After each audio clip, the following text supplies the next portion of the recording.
Hey everyone, it's Esmond, and the new set Theros Beyond Death is dropping really soon. So I thought I'd show you guys how I prepare for a pre-release, how I build a deck from a pre-release kit, and I've broken it down into 4 steps. So it's going to be a very quick and simple guide.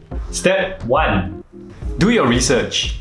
This is super important because you really want to get to know the cards that you're going to be playing with. You want to find out about the new themes, the new mechanics, to give you a rough idea of how you can go about building your deck and maybe some of the important spells to look out for. So for me, I like to go onto the Magic website, or Mythic Spoiler, or Scryfall, or even Reddit and Twitter because people post all the new spoilers there. And you can even see some discussion about the cards to prepare yourself to build the deck. Pro tip, take note of the signpost uncommons. These uncommons are usually the multicolored uncommons that kind of tell you what the color combination is trying to do.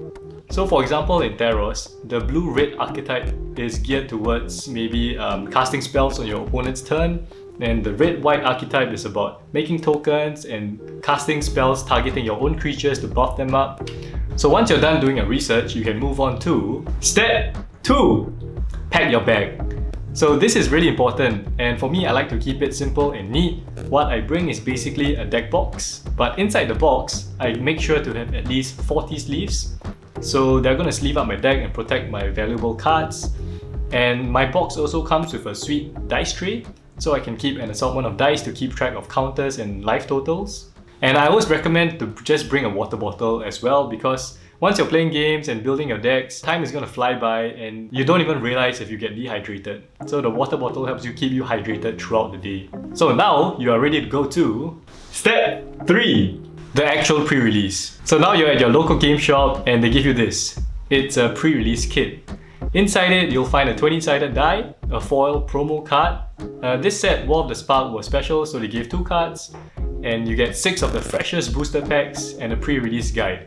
Read through the guide. So before you actually start building your deck, you have to open the packs and start sorting out your cards. And for me, I like to do it by first sorting them out by color. So I go white, blue, black, red, green, colorless, multicolored, and this just gives me an idea of the depth of each color that I have in my pool. So if I have more red and green spells, for example, then there's a higher chance that I have more playable cards in those colors. Then I go back and I look through each color pile again, and I kind of sort them by playability. So what this means is I just look at the card and I tell myself, am I happy playing this in my deck? Am I not very excited, or do I totally not want this in my deck? And that's how I sort them out. Since this is pre-release, I recommend you build a deck around your most exciting card or your most powerful card, because you want to have fun playing this deck. And it's more fun to play with your huge legendary god or your dragon planeswalker. So that's exactly what I did in this example. I opened a Nicol Bolas and I built a deck around it. But building a deck is actually very tough. So here are some basic foundations. A sealed deck consists of 40 cards, of which you usually play between 15 to 18 lands. And the rest are spells. So more aggressive decks usually play more creature spells, and the spells in general usually cost less mana. They can afford to play fewer lands, maybe 15 or 16, because they don't need to go up to 5 or 6 lands every game. On the other side of the spectrum, we have control type decks, which usually play a lot more removal spells to get rid of creatures, and they have more ways to draw cards and find their huge, I win the game kind of spell.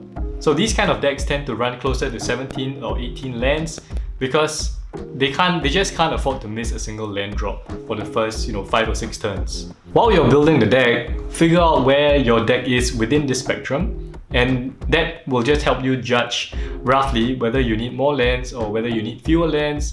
Or it could help you decide whether you want to put in that one more removal spell as compared to one more creature spell. So once you're done building a deck, it's time to sleeve it up and draw some sample hands.